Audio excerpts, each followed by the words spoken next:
ए राहे हक के शहीदों, बारियाबी जो तुम्हारी हो हुजूर मालिक, कहना साथी मेरे कुछ सोखता जा और भी है। अपने रिश्ते हुए जख्मों को दिखाकर कहना है, ऐसे तमगों के तलबगार वहाँ और भी है।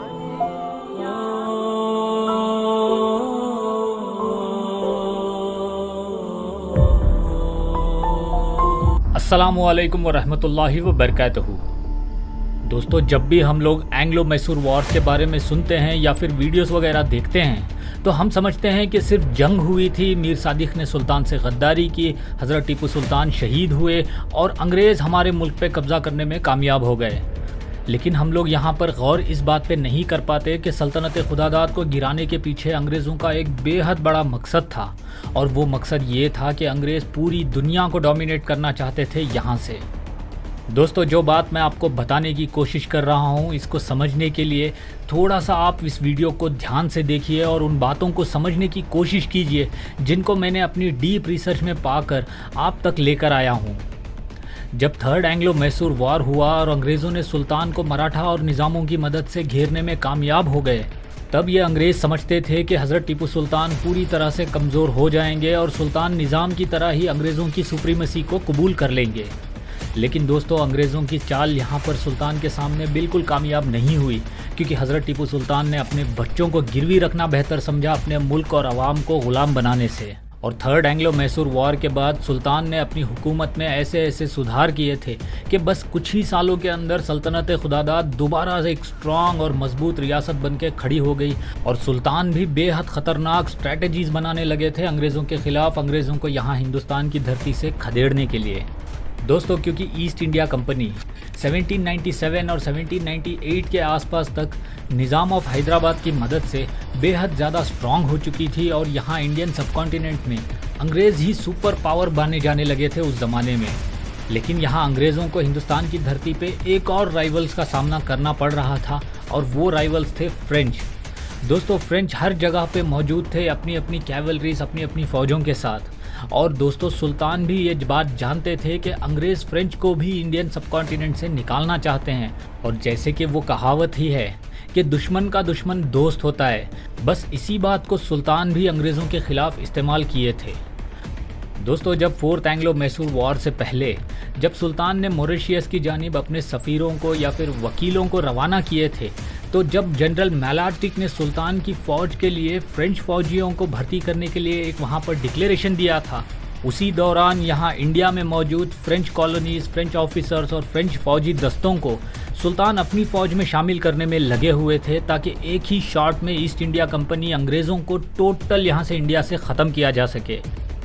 दोस्तों, जब मैं इस टॉपिक के ऊपर रिसर्च कर रहा था कि सुल्तान ने अलग अलग रियासतों से मदद के लिए क्यों अपने वकीलों को भेजे थे, तब मुझे एक बेहद इम्पॉर्टेंट नोट मिला जो ख़ुद आर्थर वेलेस्ली ने लिखा है, कि जिसमें मुझे ये बात पता चली कि सुल्तान फ्रेंच की मदद से किस तरह से निज़ाम ऑफ हैदराबाद को पूरी तरह से मिटा देना चाहते थे, ताकि जब सुल्तान फोर्थ एंग्लो मैसूर वॉर में अंग्रेज़ों के ख़िलाफ़ जंग शुरू करें तब निज़ाम ऑफ हैदराबाद अंग्रेज़ों को सपोर्ट ना कर पाए।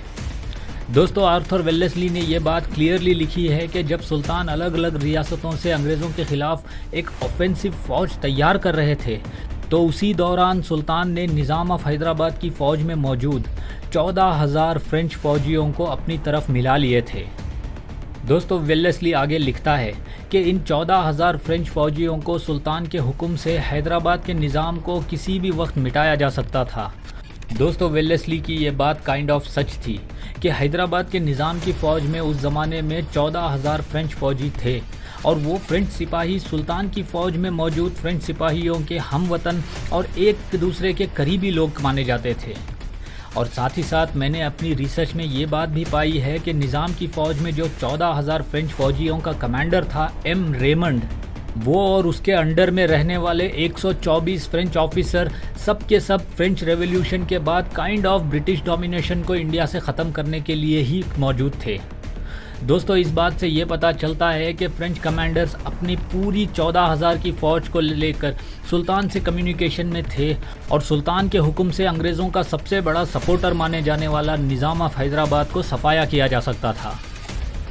दोस्तों निज़ाम ऑफ हैदराबाद कोई जनरल या फिर वॉरियर नहीं था और ना ही वो खुद डायरेक्टली कभी किसी जंग में जाता था। वो तो बस अपने महलों में बैठकर अपनी अय्याशी की ज़िंदगी बिताता था और ख़ुद अंग्रेज़ भी उसको सिर्फ एक दक्कन का सूबेदार ही समझते थे। और दोस्तों जब अंग्रेज़ों को इस बात की भनक लगी कि निज़ाम की फ़ौज में मौजूद फ्रेंच फ़ौजी निज़ाम को हटाकर सुल्तान को सपोर्ट करने वाले हैं, तो गवर्नर जनरल रिचर्ड वेलेस्ली ने बड़ी ही सीक्रेट तरीके से 10 अक्टूबर 1798 को एक बहुत बड़ी फ़ौज को हैदराबाद की तरफ रवाना किया, जिसका कमांडर था लेफ्टिनेंट कर्नल रॉबर्ट्स।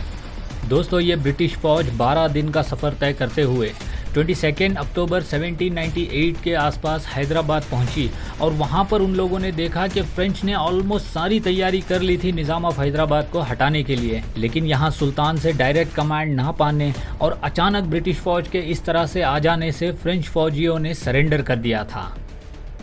दोस्तों कहा जाता है कि इन फ्रेंच फ़ौजियों का जो ये सरेंडर था, ये सबसे बेवकूफ़ी वाला कदम था उनका इंडिया में। और इस सरेंडर के बाद अंग्रेज़ों ने निज़ाम ऑफ हैदराबाद के साथ एक बेहद ही ख़ास ट्रीटी की और उस ट्रीटी का नाम दिया गया सब्सिडरी अलायंस। दोस्तों बेसिकली सब्सिडरी अलायंस का मतलब होता है कि अब ईस्ट इंडिया कंपनी अपनी फ़ौज को हैदराबाद के अंदर रख सकती है और निज़ाम को अपनी उस फ़ौज को मेंटेन करने के लिए एक रकम अदा करनी पड़ेगी, और साथ ही साथ ब्रिटिश ईस्ट इंडिया कंपनी अपना एक ख़ास जिसको रेसिडेंट कहा जाता है उसको हैदराबाद के अंदर ही वो लोग रखेंगे, और वो रेसिडेंट उन सभी चीज़ों के ऊपर अपनी नज़र रखेगा जिसकी वजह से जो दूसरे मुल्कों या फिर रियासतों से कॉन्टैक्ट वगैरह होते हों। दोस्तों इस सब्सिडरी अलायंस से निज़ाम ऑफ हैदराबाद ने हमारे मुल्क के अंदर हैदराबाद सल्तनत को अंग्रेज़ों के हवाले कर दिया था और ये अंग्रेज़ों की ग़ुलामी की तरफ उठाया गया पहला कदम माना जाता है। इस ट्रीटी के बाद अंग्रेज़ों ने उन सभी 14,000 फ्रेंच फ़ौजियों को डिसबैंड कर दिया और सभी 124 फ्रेंच ऑफिसर्स एम रेमंड के समेत सभी को गिरफ्तार करके डिपोर्ट किया गया और कईयों को सज़ाएँ वगैरह भी दी गई। और दोस्तों इस तरह हमारे मुल्क की आज़ादी को अंग्रेज़ों से बचाने के लिए एक और मुहिम कामयाब नहीं हो पाई। दोस्तों ज़रा सोच के देखिए कि अगर ये फ्रेंच फ़ौजी निज़ाम को सबड्यू या फिर हटाने में कामयाब हो जाते तो अंग्रेज़ सुल्तान के ख़िलाफ़ 4th एंग्लो मैसूर वॉर में टिक ही नहीं पाते। हज़रत टीपू सुल्तान ने हर वो कदम उठाया था जिससे अपने मुल्क और आवाम की हिफाजत होती, मगर अफसोस हमारी ही कौम और मुल्क के हुक्मरान ये बात समझ नहीं पाए और नतीजा आज हमारे सामने है। अंग्रेज़ों ने पहले सुल्तान को शहीद किया और फिर मराठाओं के ऊपर कब्ज़ा करने में कामयाब हुए। एक एक कर हिंदुस्तान की सभी रियासतों को ग़ुलाम बना लिया गया और फिर बारी आई सल्तनत उस्मानिया की। दोस्तों सल्तनत उस्मानिया के अंदर और साथ ही खिलाफत को गिराने के पीछे भी अंग्रेज़ों का बेहद बड़ा मकसद रहा है, और वो मकसद काइंड ऑफ हज़रत टीपू सुल्तान की शहादत के बाद ही कामयाब हो पाया था अंग्रेज़ों का। दोस्तों उम्मीद करता हूँ आपको आज कुछ नया जानने को मिला होगा। अगर वीडियो अच्छा लगा है तो इस वीडियो को लाइक ज़रूर करिए। साथ ही अगर आप चैनल पर नए हैं तो चैनल को सब्सक्राइब ज़रूर करिए। अब मैं मिलूँगा आपसे अगली वीडियो में, तब तक के लिए अपना बहुत सारा ख्याल रखिए और मुझे दुआओं में याद ज़रूर रखिए। अल्लाह हाफ़िज़।